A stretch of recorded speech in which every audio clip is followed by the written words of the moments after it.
Good evening, everyone. My name is Yousaf Iqbal, country head of Juwai, IQI Canada. I'd like to welcome you all on our 99th episode of Facebook Live. Tomorrow we will be doing our 100th episode. There's a lot of things lined up for tomorrow. So do watch us for tomorrow. And in cricket, as they say, 99 is very important before you get to 100. And what would be a better time to have, with my 99, with our 99 going in with Shan Saeed, our chief economist for Juwai IQI Malaysia. Hi, good morning, Shan. How are you doing? Good morning, Yusuf. Thanks for having me, and I'm the 99th on the episode. Absolutely. It's very important before you go to century that 99 is very important, especially when you play cricket. You know how it is very critical on that. So for our viewers, we have had Shan, who's been a regular, giving us an economic outlook in Urdu. But today we decided to have this session in English. So Shan, for the viewers, can you give a brief introduction before we get into our questions and answers? Thank you, Yusuf. Good evening, everyone in Canada. I am Shan Saeed. I work for Juwai IQI. I have been with this company for the last 7.5 years. I talk about global macro, and I am basically a financial market commentator, and I share my thoughts in press and media in Malaysia, in Philippines, in Dubai. Recently, I have been featured in CGTN, which is the Chinese television. So the press and media globally have been featuring my thoughts on markets and about the macro outlook for the global economy. Awesome, awesome. So we've been joined by Kashif. Hey, Kashif, good morning to you as well. He's in Malaysia. We got joined by Bob. Hey, Bob, and also Sherry. So for people, Shan, yes, from his great experience and everything. Apart from that, I want to say here that he is a great host. Every time when myself and Omar, when we are in Kuala Lumpur, we are, we just literally, before we come in, we got our things ready because when we come, we are actually staying right next to Shan. So he's a great host. So thank you very much for that, Shan. Really, really appreciate that. And can't wait for this pandemic to get over so that we can come back to KL. Thank you, Yusuf. You are too kind. And I'm sitting in Sheraton right now. Whenever you come down to KL, you stay at Sheraton. Your favorite place is next to my apartment. So because of the technological issues and hiccups, I'm at Sheraton. You're at your favorite place. Not a problem. So Shan, I know as you said, you're a when it comes to come to the economic outlook, there's so many questions which comes in, especially on the latest things. Recently, I saw a news item that the consumers are sitting on a 5.4 trillion cash. Now I don't remember, it was in the Wall Street Journal or somewhere. I look at it. What do you think? Where is this cash heading to? Like, which asset class is in the near future? Yes, thank you, Yusuf. Absolutely, the what you have shared. Consumers globally are sitting on 5.4, 5.5 trillion dollars. It was reported in Wall Street and Financial Times because of the stimulus packages globally. Consumers are holding on to the cash. If you look at US right now, the saving to GDP ratio has gone from 7.6% to 32% in the last 18 months. It clearly signifies that consumers, they want to look at the economy, and only then they will be able to make investment, which is a good sign. So I think in the long run, we will see more and more consumers analyzing the markets, analyzing the asset classes, and then they will decide where to park their funds. At the moment, there was a recent survey done by Economist magazine, and they try to gauge the consumer sentiments about various asset classes. Among the various asset classes, they talked about real estate, they talked about stocks, bonds, commodities. Most of the consumers and investors, they are trending more towards real estate and stocks. As you know, the stocks are all-time high, not only in US but also in other regions, especially in emerging markets. So real estate and stocks have become a very important asset classes for these sophisticated and smart investors. The third asset class that the consumers actually picked up was commodities. And as you know, those smart and savvy investors who actually understand history and economics, they have always taken position in real estate and gold. So gold is again getting attraction because most of the those clients are going into tangible assets, and in these tempestuous time, tangible assets can protect your wealth. So wealth preservation has become the key for those sophisticated, smart, and savvy investors. So I think more and more money will be going into real estate, stocks. I don't see much attraction in bonds, but I see commodities. And as you know, Chinese yuan will be going digital next February. The government has already announced. If you pick up Wall Street Journal, 15th April, there was a full-fledged article how Chinese government, they're trying to trying to devise the framework for digital yuan before Winter Olympics in February 2022. So that would be interesting, and yuan will become quite big. So I think real estate, stocks, gold, and yuan will remain on the global investors' radar as we move along in the next 3 to 4 quarters. So as you know that every time I've spoken to you about investment and I've told you, like what we should be looking into it, and you've always said, something you can get your hands on, which is going to be a real estate or a commodity which is going to be a gold or a silver, where you can get your hands on. So that's where you think everybody is putting their money in, and that's what we have seen as well when we talk a little bit more later about the real estate and about Canada and the outlook for the real estate market on that. So, Sean, another thing which we've seen is that President Biden is recently talking about two key things. One is the infrastructure investment. The other one is called a double capital gain tax. But don't you think that investor will get nervous on these taxes? Absolutely, Yusuf. Infrastructure investment, yes, that's the key.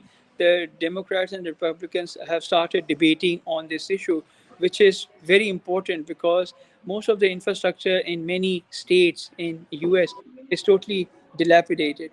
So they need to redeploy the resources to build that infrastructure so that it remains in line with the global economy. Secondly, you have picked up a very important issue, especially it's the debate is going on Wall Street that President Biden is trying. This he wants to have double taxation on capital gain, which is going to hurt the investor, especially in the stock market. The stock market is all time high. The PE ratios are going out of the roof.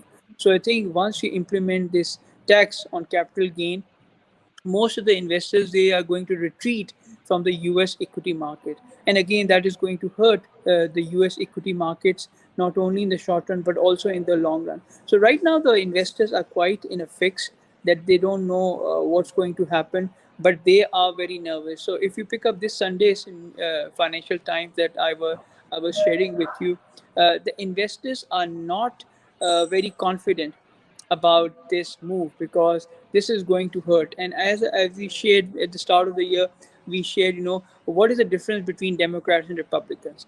Republicans are not in favor of big taxation.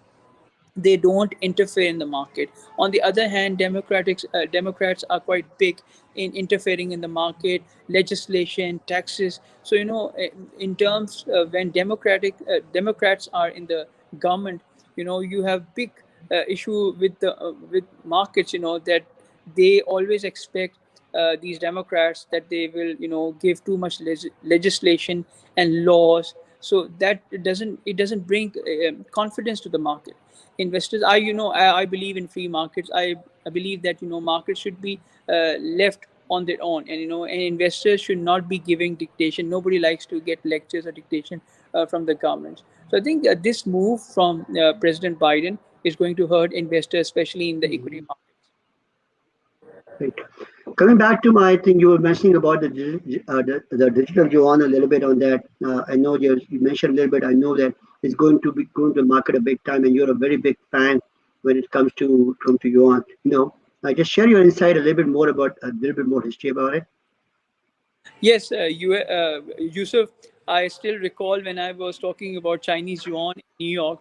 That was 7th January 2011, and now after more than 10 years, yuan is going digital. So I still remember people were making fun of me in January 2011, and the only person who believed in my insight was my Nobel laureate professor, who flew down from Chicago to New York just to listen to me. So I think at times, in when audience or potential investors, they are not exposed to various markets or various market insights. That's a real shame.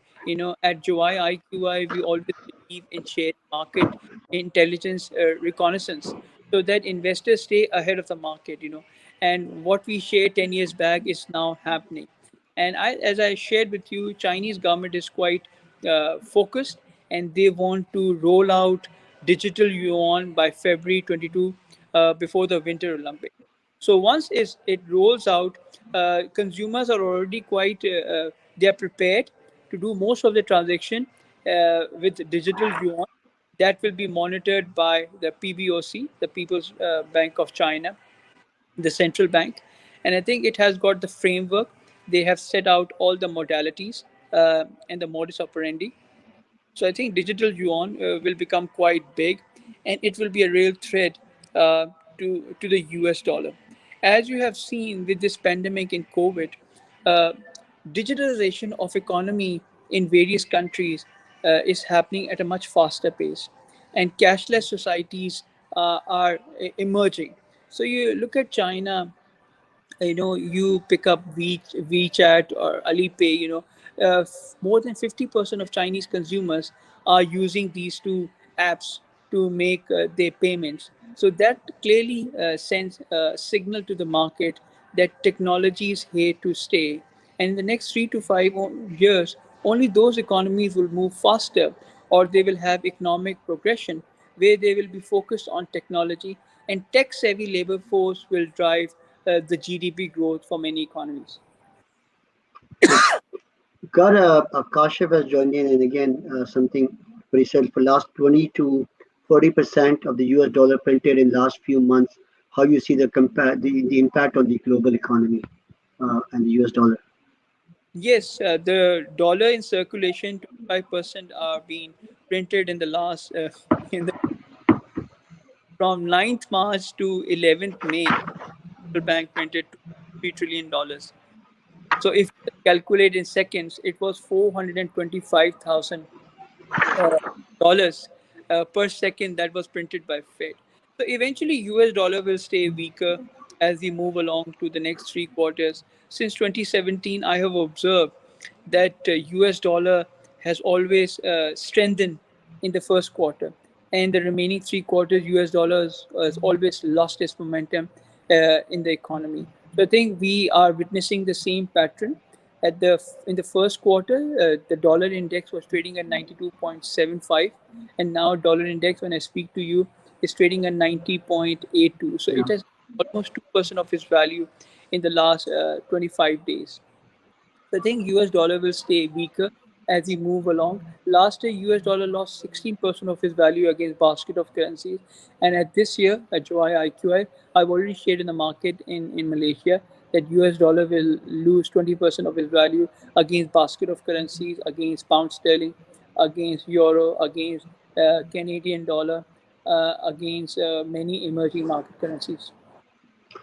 So all the viewers are listening to us right now. We are with Shan Saeed, our chief economist for Juwai IQI Malaysia. If anybody has any questions, please ask us in the live show. Even after that, also you can contact us. You can go to our Facebook page, put in some comment, and Shan will be more than happy to answer those things. And really appreciate Shan you making us this very monthly session for our viewers, especially here in North America. I know it's 7 o'clock in the morning in that, which is great.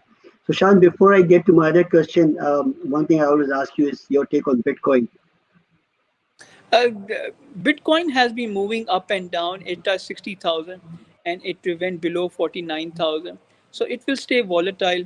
And most of the market participants, they think Bitcoin would touch $100,000.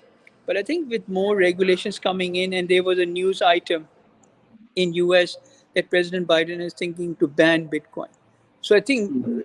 just are nervous. If this comes into play, then people who have invested will have a serious setback. And as I said, the Democrats are always in the habit of giving too much dictation to the market. So I wouldn't be surprised if they come up with a new legislation saying, with an executive order that Bitcoin is not allowed. They have done the same in 1933, if you recall. I have shared with Yeah, you that they confiscated gold because in that's 1930 right. seat of the US government was pretty weak. So they ordered through an executive order that all people should deposit their gold with Federal Reserve. So they confiscated. So I wouldn't be surprised if they make the same executive order and say Bitcoin is banned and it's no more applicable in the market. So I'm not a big fan. As I said, I only like tangible stuff. I can touch the walls of my house, that is real estate. I can touch gold, physical gold. I don't believe in paper gold. I can touch physical silver because I want to control my destiny, financial destiny through with my hands. I don't want to pass on my financial destiny to someone that I don't even know or I don't even trust. And in these, turbulent times, you have to be very smart and you have to be very clever in order to make your financial decisions. Especially when it comes to money, you have to be very very savvy because the market will continue to stay volatile for the next 3 to 4 years with so many scandals happening in the market. So you have to be very very careful. Absolutely right. You're right. As again, coming back to what you say, what you can hold in hand is better on that. So another question, which always, in a session we want to ask is the outlook of the oil, and what is the impact on the Canadian economy? At the start of the year, we shared in Malaysia on 8th January with Star newspaper that oil market will meander around to $70 per barrel. 8th March, oil was trading at $70.83 in the market. And right now, when I speak to you, oil is trading between 65 and $66 per barrel. So oil is up 28%, but with geopolitical risk, US dollar is staying weaker, and with demand going up, I expect oil prices to go up. So those oil producing countries like Canada, GCC, and others, they will tend to benefit because it is going to boost the fiscal side of the balance sheet of the government.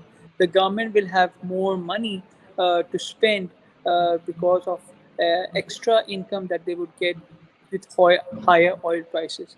So I think with at Juwai IQI we continue to stay buoyant, uh, and we expect oil prices to go even higher. And we are not even touched June as yet, and oil is up by 28%. At the start of the year, I said oil will be up by 40 to 45%. So I think we are very much in line with the Yeah. market expectation. So I wouldn't be surprised by year end oil is uh, trading at between 70 and $75 per barrel. Recently, the Bank of Canada, they kept their benchmark interest rate still low, but news came in that with the GDP growth, they will go up maybe before 2023. What's your take on that? Yes, I read that news.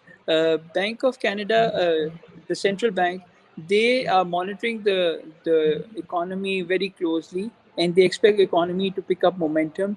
And once the economy picks up momentum, only then they will be able to raise interest rate. You can't raise the interest rate when the economy is, in a recovery mode. Once the economy stabilizes and it goes into growth momentum, then it gives an opportunity for central bank to raise interest rate because the inflation shows its head. Once the price inflation shows its head, then the central bank comes into play and they raise interest rate. So previously, I shared with you that global central bank will not increase interest rate before 23. But Yeah. with inflation coming into play and the velocity of money getting high, we at Juwai IQ expect that by last quarter next year, we can expect some central banks, including Bank of Canada, they will increase interest rate. So obviously, once they increase interest rate, the cost of borrowing will go up. Everything will go up. Even the mortgage rates will go up. Yeah. It's an time for those smart investors globally who understand the market very clearly and who understand the forward guidance and the forward direction of these interest rates going forward, that they can pick up mortgage rates at this price which is pretty low. As shared in my last video, you told me that Yeah. HSBC is having 0.9 mortgage. It's Yeah. all in Canadian history. So Yeah. it's a good time for those because you are sitting in Canada and you know the market inside out.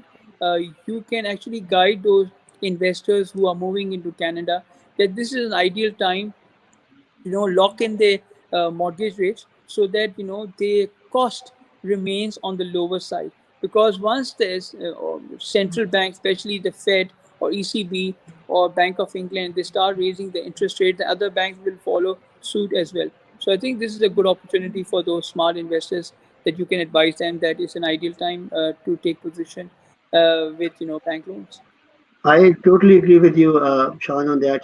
What we have seen here in the real estate market is that right now, because of the interest rate, the affordability factor for the people who are renting it as compared to the buying is making a lot more sense. People will do it because, because the interest rates are so low that the rents have been going up here in Canada. And, coming back to that, like the real estate market, especially when I talk about the Toronto real estate market, and then we have seen an average house of last time we were looking at the numbers for March, it's crossed over a million, 97 for an average detached home on there. That shows how the prices are going up. So you're absolutely right. Locking in those interest rates right now is the best thing for the people to do it. The government is looking for something coming up as a stress test. Still not finalized, but they're looking at for June 1st. I think before that, also they're looking at the options of getting these interest rates locked in. And people who are looking to invest right now, even to buy their first home, this is the right time. And as you said, John, we have a very dynamic team with us here at IQI, Juwai IQI Canada. If somebody is looking to invest, to buy, sell, or you just call us for an opinion. That's the beauty of our Juwai IQI team, is that we always say that we are not here just to sell, just to give an advice. So feel free to just contact us, call us on that, and we can advise you on that. So, Shan, coming back to the real estate, obviously, our favorite topic, what's your, outlook on the real estate market for 2021? I think the real estate market will continue to remain on global investors' radar. As I shared with you, the investors are sitting globally on $5.4 trillion, dollars, which is massive. Yeah, And when it comes to investment, the first asset class that comes to anyone's mind is real estate. Everybody needs a home. Everybody needs a roof. So when you need a roof, obviously real estate is the only asset class that can protect yourself. And in these tough times, the only fixed asset that goes up in terms of appreciation is land. And Juwai IQI, we are dealing in land. So I think more and more investors will be going into real estate. Will be going into stocks, and they will be going into commodities. So I think these asset classes will remain hot. But real estate, yes, not only the sophisticated investors, but also institutional clients, the sovereign wealth funds, the family offices, the pension funds. They are taking position in residential, commercial real estate. They are taking position in data centers. They are taking position in warehouses. So I think residential, commercial, industrial, all these asset classes would become quite important, and they will become trophy investment opportunities for those investors who are looking for long-term growth and for preservation of wealth. So preservation of wealth has become very important. I don't want to lose my $100, but I want to yeah, preserve $100. So how do I preserve myself? By investing in tangible assets. yeah. Once I have tangible assets, then I have peace of mind. Otherwise, people can have sleepless night, and they can invest in Bitcoin, and you don't know what is going to happen tomorrow with Bitcoin. That's true. And also for the Canada, one of the important factors, which we and I spoke before as well, is the immigrants which are coming to Canada. With the influx of 1.2 million immigrants coming in the next 3 months. There's actually a lot more demand than supply right now. And what we have seen lately, is even like even now when the supply in terms of the resale inventory has gone up, there is still multiple offers going on the properties. Very few you will have an opportunity where you will not have a multiple offer, but generally you're seeing on every property they're going about like 5, 10, Previously, we're looking at about like 30, 40 offers going to a property, and again, one thing which we looked at, this Sean, was that like in 2017, when there was this NRST tax. Before that, we were seeing that investors were coming from outside, but now we have so much local people buying properties. Again, as the factors you mentioned, it's well preserved. They want to make sure the money they've got, they put it into an asset where they can hold on to it on that. At the same time, interest rate is also playing a very, very important role on that. Anything else, Sean, you want to add? I think for those investors in Canada, I would say, you need to look at long-term growth, and you need to look at the country risk. Right now, if I were to analyze country risk, Canada has got one of the lowest country risk. Look at some of the countries in Africa, or even some countries in Asia, where country risk is very high. Look at Myanmar, the country risk is so high. So when they are looking at investing in real estate, they need to understand the macro fundamentals. They need to understand the macroeconomic stability. So when I talk about macroeconomic stability, I talk about the political stability, the economic stability, the financial market stability. So I think these factors contribute significantly to those asset classes, and those asset classes move in line with macroeconomic stability.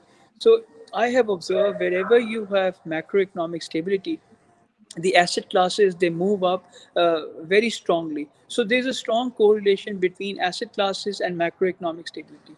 So for those investors who are looking Canada for their real estate investment, they have to have confidence that the macroeconomic stability will remain very strong for the next 5 to 10 years. Great. So see, that's the beauty of Juwai IQI, that we have a chief economist, Shan Saeed, who's analyzing the market right from Asia all the way to North America, and giving us those insights. That again, from our investor perspective, that where they need to invent. One big happy family, when we talk about 19,000 agents, more than 17 countries. And where we are heading, and where each and every country is heading, and how the investors should be looking in those countries on that. So that's the insight which you get from Juwai IQI. That's the insight which you get from Shan Saeed. Again, Shan is someone, if you're not following him, I do suggest please follow Shan, because Shan's predictions, Shan's whatever is predicted, and he's on the newspaper every other day, with his comments on that. And we're very proud to say that every time we're looking at it, whatever Shan's been saying, he's making the first calls even like 4 years, 5 years before, and we can see that happening on that. So Shan, thank you so much for that. Really appreciate it. Thank you so much for your monthly economic update. We look forward, and as I said, tomorrow is our 100th episode. We have done this, non-stop for last 99 days.